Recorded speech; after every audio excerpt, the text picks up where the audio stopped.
So now it is my privilege to introduce Dr. Yvonne Chan. So Dr. Yvonne Chan arrived in the US alone at 17 with $100. Today, she serves as Vice President of the Los Angeles County Board of Education, and her journey includes the transformation of what we know today as the Vaughn Next Century Learning Center. She brought opportunities to students and families who needed a champion to believe in them and fight for them. During her career, she continued to pursue her own educational growth with multiple degrees, 8 teaching and service credentials, and the ability to communicate in 4 world languages. She also taught generations of leaders through her professorship at Cal State Northridge and UCLA. And Dr. Chan has received many awards and recognitions, and we are honored to have her with us today to speak on the topic of leadership beyond representation. Thank you so much, Dr. Chan. Please feel free to unmute yourself. Thank you, Suhan. Thank you for your such generous introduction. And hello, everyone. LACOE land. Thank you so much for having me. And I am so thrilled really to be here celebrating our LACOE Asian Americans, Native Hawaiians and Pacific Islanders Heritage Month. And it is also an honor, and I saw Miss Martorell here, that is honored to speak alongside you. You are our role model and a champion of community activism. So this month, I'm looking at May this month, at 31 days, but it can't be just this month. It should be every day.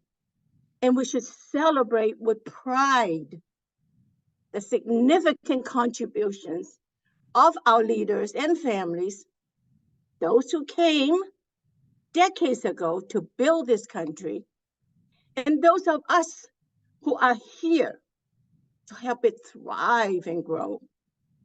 And those, our future generation, they will make it equitable and hopeful for all.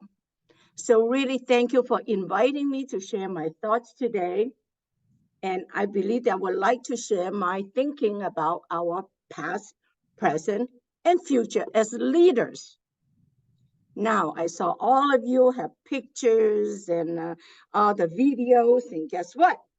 I am a teacher, being a teacher. So I also have a book to illustrate our journey. You see all this? Can you all see this? The little engine that could.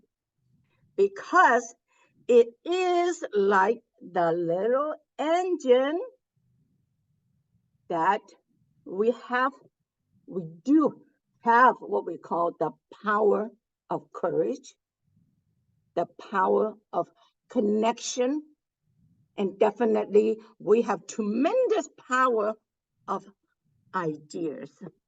Okay, are you ready for chapter 1? Come on, nod your head. Yes, we're ready for chapter 1. I'm sure that you read this book. If not, please get it. It's 99 cents only, okay? So look at chapter 1. Okay, you have this red engine that's chugging along, and all at once at the foot of the mountain, it stopped. It stopped.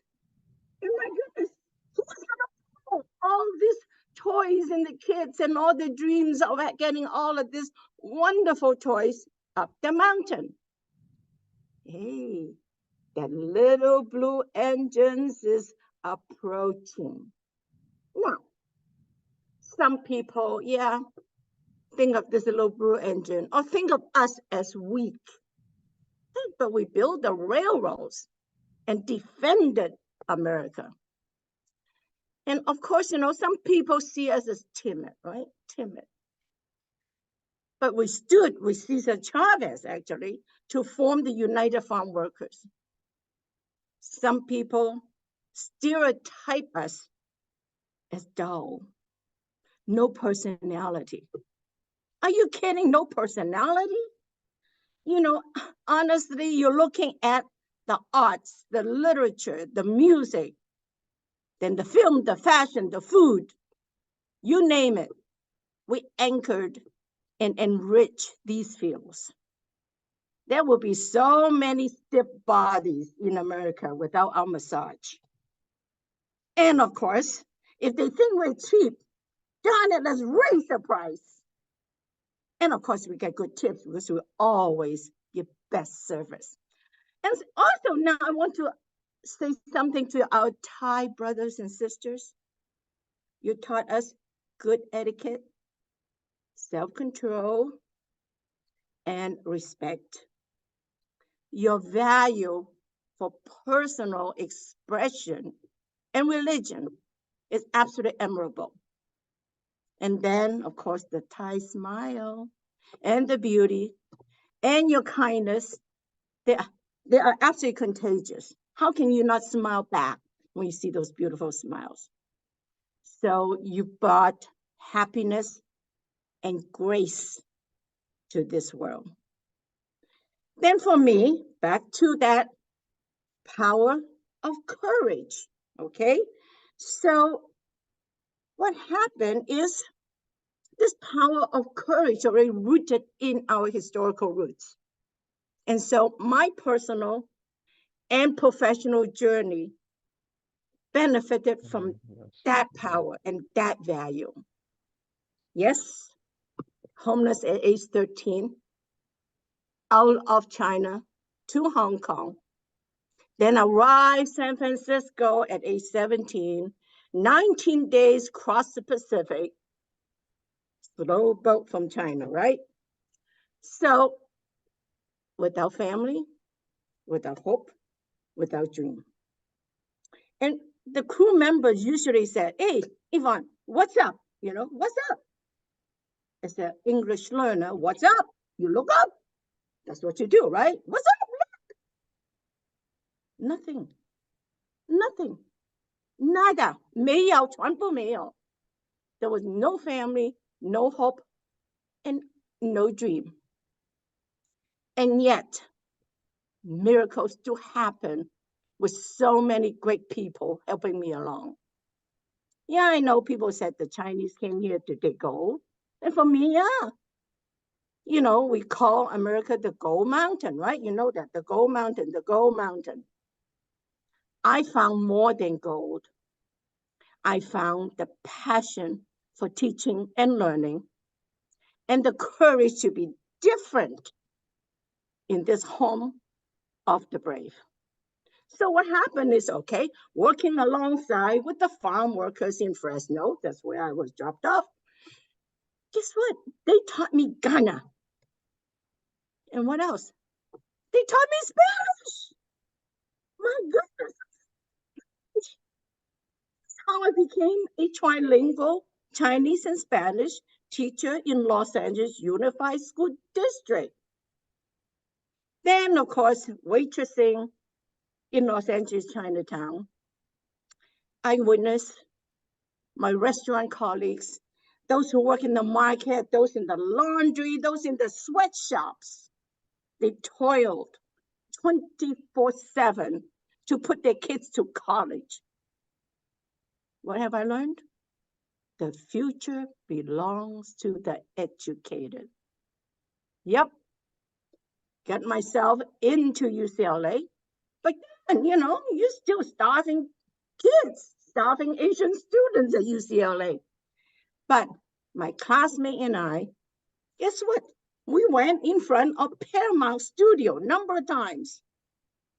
And we pushed the casting people to say, look, you are filming Wild Wild West, Bonanza, the Qing Dynasty, you know, with girls throwing the grapes and fanning and all that stuff. But look at us.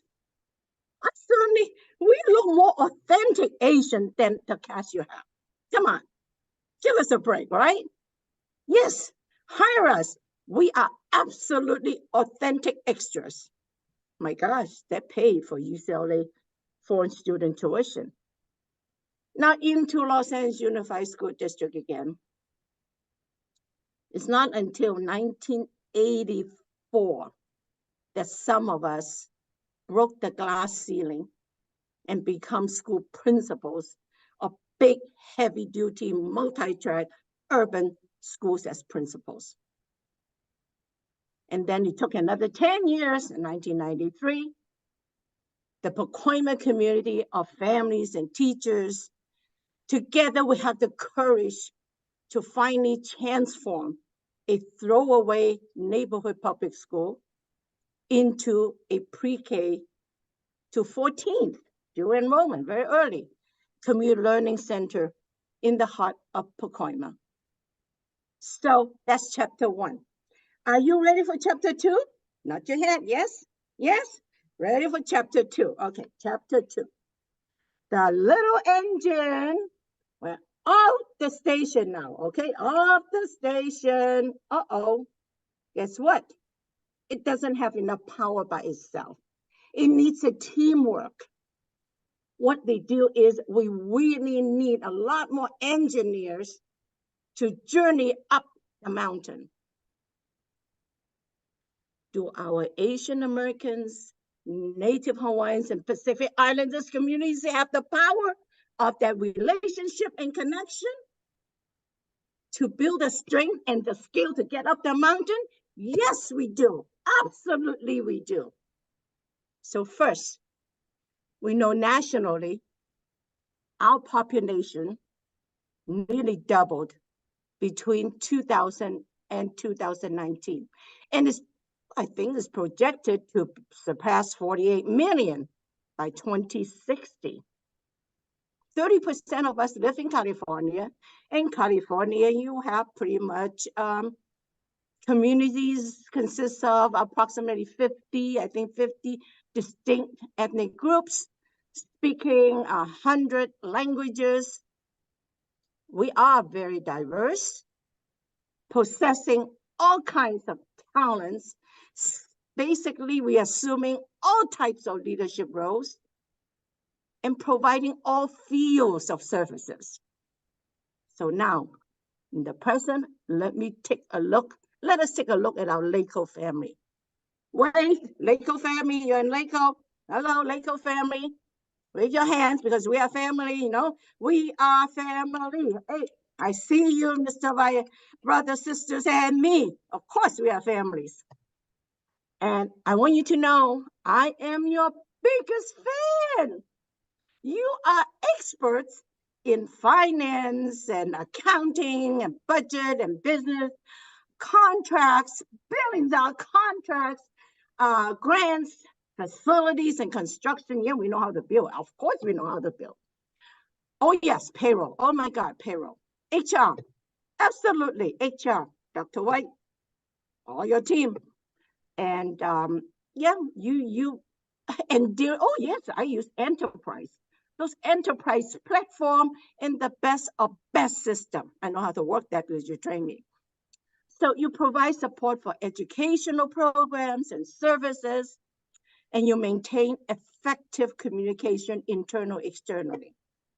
So in every board meeting and every LACOE event and every program, I see your heart and soul, your strength and your creativity. You are all in to get the LACOE train running full steam ahead. So yeah, Kirk, that's right. So together, we climb every mountain and cross every stream. We take care of all the children, all the time, all the services, all school communities, and all of LA County, right? That's what we do present. Now, chapter 3. Chapter 3. Future. Our future.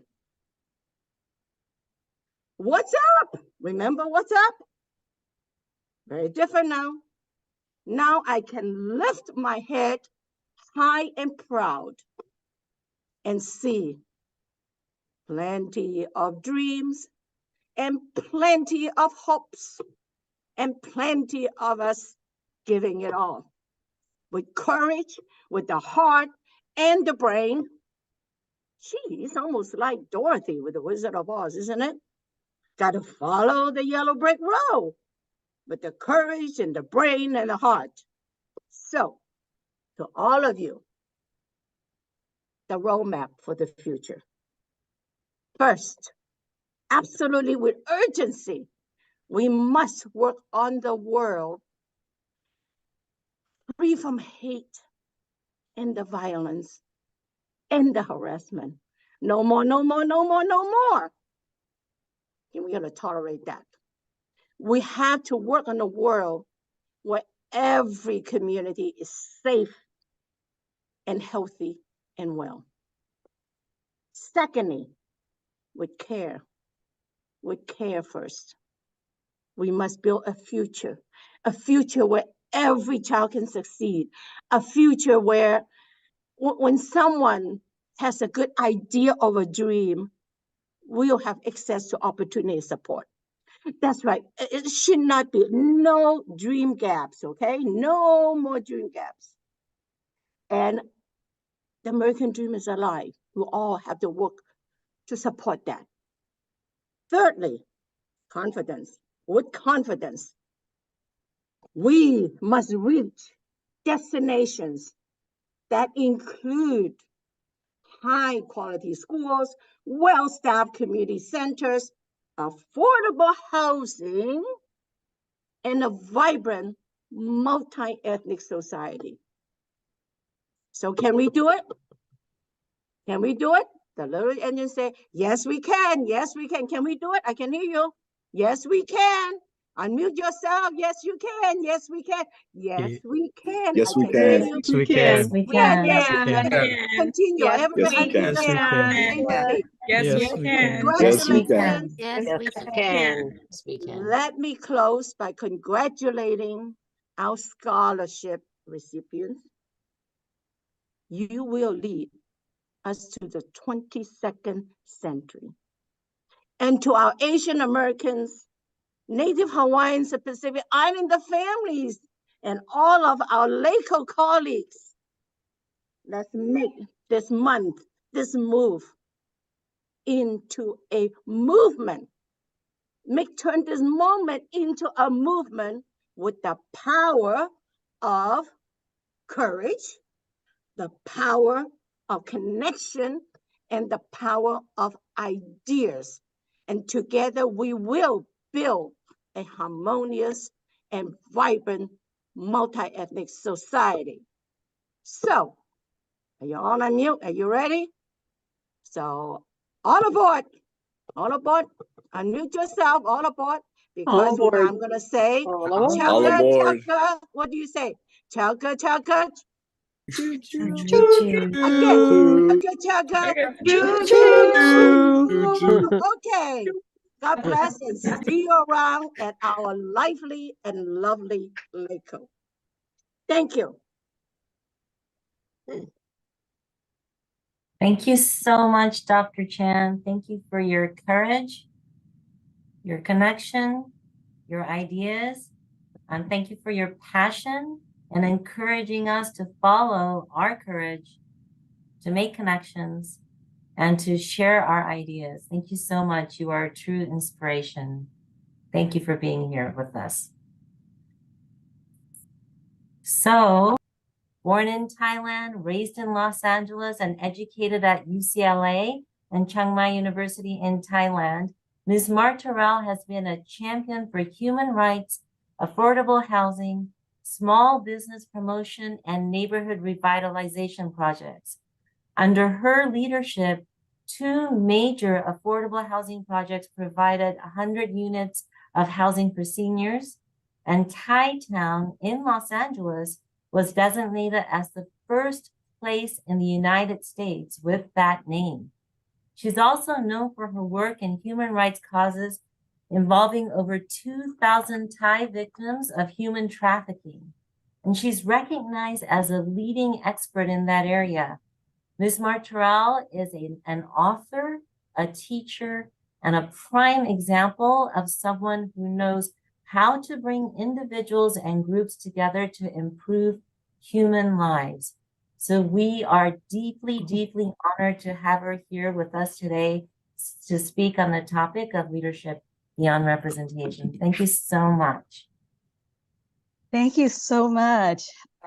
Thank you, everyone.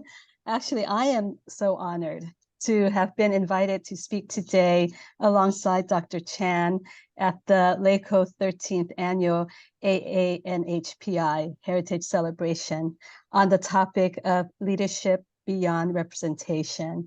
And if I may, I would like to add liberation beyond representation. In particular, I am grateful that this year, the LACOE has chosen to highlight the Thai community and the Thai cultural experience for its AA and HPI Heritage Month, celebrating and recognizing the contributions of a Thai immigrant like myself and Thais who are very much a part of the diverse AA and HPI community that Thais can often feel like minorities instead of model minorities. That is why the topic of leadership beyond representation can also be liberation beyond representation, liberating the Thai community from mere tokenism and greater cultural appropriation by creating space for Thais to become the authentic voice, to speak to their own history and struggles, and to become leaders for social change. We need to be liberated from token gestures, as that is not representation, and from a commodified presentation of our culture. Some of us are also change agents, liberating our community from social and economic inequities, discrimination, racism, exploitation, and other injustices.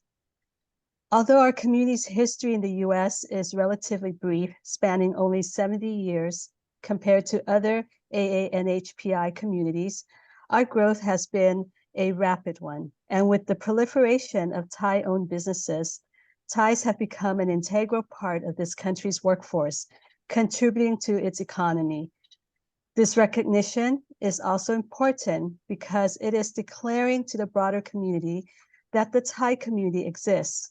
We have a presence, we occupy a space, we have a history associated with a place, and we count. We no longer exist in the margins, we're no longer invisible, and we're no longer without a voice. The recognition also helps shed light on the reality that despite being a newly emerging immigrant community whose population may be smaller in size than other Asian ethnic immigrants, we are disproportionately affected by our society's social ills. For example, we are the largest population of trafficked victims in the US. 69% of Thais are medically indigent or without health insurance, and peptic ulcer, a treatable condition, is the second leading cause of death for Thais. That is the reason why the Thai Community Development Center exists today. The fact that I had to start a community center 29 years ago was as a direct result of 3 pivotal events or major crises that in 2 instances left devastation in its wake, and in another instance shed light on the growing phenomenon of human trafficking. They were the LA civil unrest in 1992, the Northridge earthquake in 1994, and the discovery of modern-day slavery right here in our own backyard in 1995. It was not as though I received an epiphany one day to start a center. The center would go on to address the intractable problems of housing, jobs, healthcare, food insecurity, and economic opportunities for the poor and human rights for the super exploited. And this means for all low-income people that Thai CDC assists, not just Thais. Our affordable housing is also beyond senior housing, but all low-income families and individuals as well. Although we are united around the concept of a cohesive Asian Pacific Islander identity and community based on social or shared cultural and personal backgrounds as we celebrate AA and NHPI Heritage Month, I would also like us to consider the need to overcome that model minority myth about AA NHPIs. The mainstream media and policymakers rarely touch on the quote unquote invisible class of Asian Americans comprised of the working poor, the unemployed, the welfare dependent, and the trafficked victim. Our Southeast Asian brothers and sisters have been historically underrepresented in higher education, and especially in the UC system, even though California holds the highest concentrations of many Southeast Asian groups, including Vietnamese, Thais, Lao, Hmong, Mien, and Cambodian in the US. Hence, underscoring why affirmative action programs are highly necessary to ensure the diversity and representation that higher education institutions strive to achieve. If you are a Southeast Asian, you probably already know that you are a minor minority, having been treated as such. Now, my fellow Southeast Asian brothers and sisters from Thailand, how many times have you tried to explain to others that you're Thai from Thailand, not Taiwan? And how many times do you get this response, I love Thai food, after you've told the person where you come from? And the person makes no mention of their understanding of Thai culture, since Thai food has become a popular cuisine of choice. Once you've discovered your identity, whether it be Thai, Hmong, Cambodian, Lao, Chinese, Korean, Japanese, Filipino, Indian, Pakistani, Persian, Samoan, Tongan, Romanian, Hawaiian, or perhaps a multi-ethnic identity, it becomes easier to define who you are, to know what you're about and why you do the things that you do. In other words, you'll understand the cultural imperatives that come to play in your everyday outlook and actions. But it takes even a greater leap to move beyond your individual identity to then coalesce with the larger AANHPI identity. However, it is important that you do, because when a half dozen minorities come together, you'll get a majority. That's critical mass. And to affect any change and become a force to be reckoned with, it will take each Asian ethnic group uniting around a common culture, heritage, and struggle to give all of us collective voice and power to overcome our invisibility factor and marginalization. Now, imagine the power of that. It is imperative that you think, reflect, and ponder critically about your Asian identity and the struggles that your less fortunate brothers and sisters, like the Vietnamese, Lao, Khmer, Thai, Hmong, and other Southeast Asians encounter in their daily lives. Fortunately, you can do that through exploring the opportunities available in the AANHPI ethnic-specific community-based organizations, which strive to bridge the gap between mainstream society and the difficult socioeconomic conditions that you find in lower-income AANHPI communities. You can unite the Asian community through the preservation of your shared cultural identity. Yet, how are we helping our youths and others access the beauty and richness of our culture in the most genuine and authentic forms, not simply the exotic and or commodified version of our culture? I could say that the community putting on the Thai Culture Day and the Thai New Year Songkran Festival are ways of promoting all facets of our culture, from our food and handicrafts to our ceremonies, dances, and music, in an effort to enhance appreciation for the multi-ethnic diversity of this city.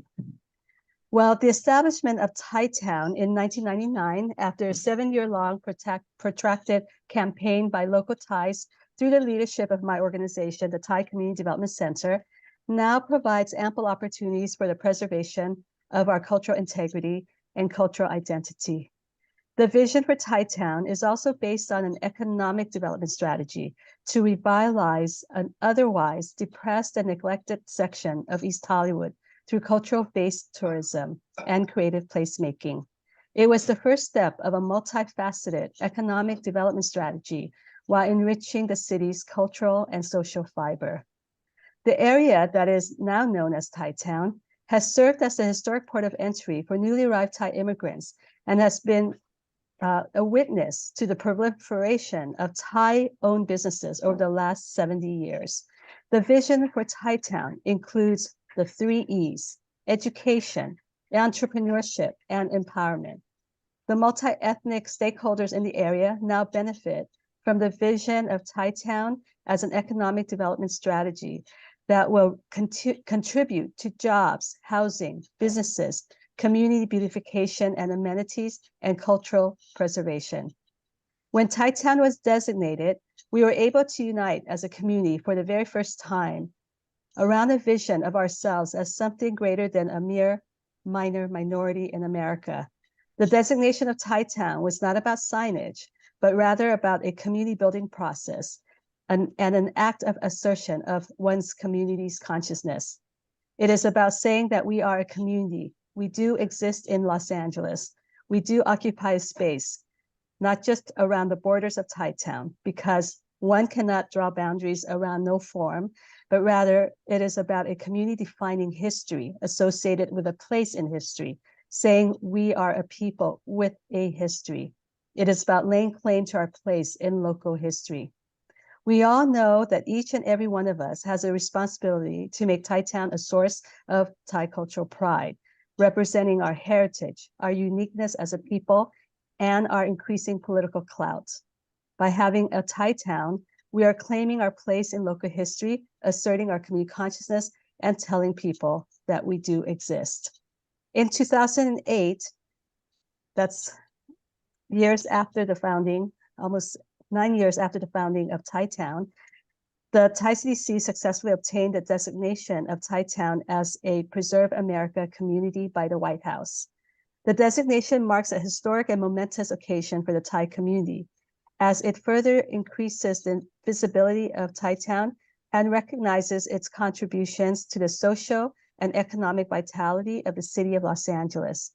The goals of Thai Town are in line with the goals of Preserve America, which are to ensure that our community protects and celebrates its heritage, uses its historic assets for economic development and community revitalization, and encourages people to experience and appreciate local historic resources through education and heritage tourism programs.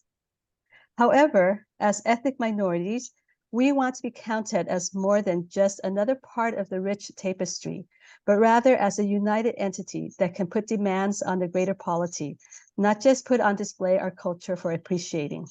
In order to successfully do this, we must remember that we're asking for concessions, not as Thais in Thailand, or Koreans in Korea, or Indians in India, but as Thai Americans, Korean Americans, and Indian Americans living in Los Angeles. Up to now, we may have been passive, inviting people only to see our culture, but we are also interested in advancing our material, social, and economic goals. Therefore, it could be said that every people, nation, and tribe on the face of this earth needs to know its past in order to plan its future. For any people to lose their history, this is cultural death. As AA and HPIs, do we share the same burden of reviving a lost culture or way of life? And can we say that we are not a conquered people?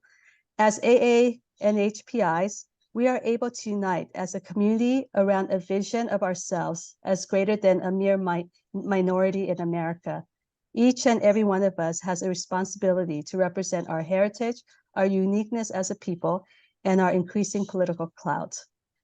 In this country, where our collective amnesia seems to be the only thing that unifies us as a people, we who are AA and HPI stand to lose so much more if we do not make a deliberate and conscious effort to remember our past and bring it to the forefront of our consciousness. Because our communities have so long been invisible to mainstream society, media, culture, and even academia, what do we think of when we think of ourselves? What do we see when we try to imagine our communities and try to conceive of a future that serves us as a people? If any images come to mind, they tend to be narrow, bland, or sensational, and slightly out of focus. And yet, we are a people with such a rich history that is comprised of so many cultures and so many different kinds of experience. Why should we accept a narrow or shallow interpretation of our role and our significance as a people? Why should we accept any history that paints us as a passive and reactive people? If we do not seek out our own history, if we do not actively pursue it, dissect it, unravel it, digest it, proclaim it, and even demand it when necessary, we then have to accept the fact that we as a people, we do not exist. But we do exist as a growing and evolving community of increasing diversity and complexity. And we do have to decide what role we choose for ourselves as a people of this nation.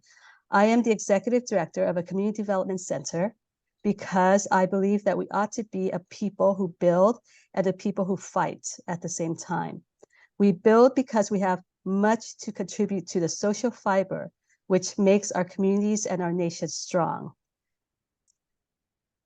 We build neighborhoods. We build banks and social service institutions. We build labor unions, schools, and healthcare centers. We fight because there are always rights to be safeguarded and new rights to be won. We fight because justice is never guaranteed by words alone. We fight because no rights worth keeping can be held onto without a struggle.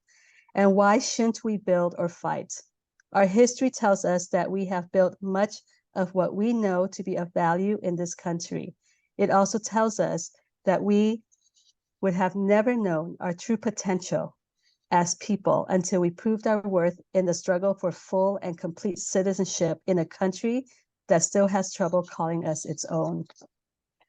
If we find that we are the only Asians in the workplace, in our communities, or in civic organization, then let's not assume that our voice is less valuable, less important, or less resonant in the hearts and minds of those around us. It is not our numbers that defined us, it is our spirits. As we affirm our identity, we will cement the bond between each other that unites us as a people who possess a peculiar culture and knowledge of their roots, their past and history, their way of life, and their continued reason for being for generations to come. Thank you.